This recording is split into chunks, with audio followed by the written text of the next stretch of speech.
Recently যদি laptop কেনার plan থাকে তাহলে কেনার আগে এই ভিডিওটি পুরোপুরি দেখুন। নর্মাল আর ব্যালেন্সড পারফরমেন্সের জন্য কোর আলট্রা 5 ট্রাই করতে পারেন।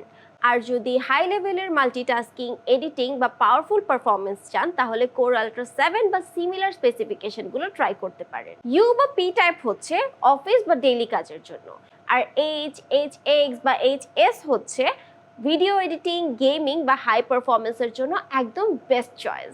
র্যামের ক্ষেত্রে কমপক্ষে 16 GB নেওয়া ভালো, আর যদি আপনি প্রো ইউজার হন তাহলে অবশ্যই 32 GB নেবেন। আর হ্যাঁ, DDR5 নিলে বেটার পারফরমেন্স পাবেন। এখন গ্রাফিক্সের কথা যদি বলি তাহলে গেমিং বা এডিটিং এর জন্য দরকার ডেডিকেটেড জিপিইউ RTX 3000 বা 4000, আর লাইট ইউজ হলে ইন্টেল UHD বা আইরিস Xe যথেষ্ট।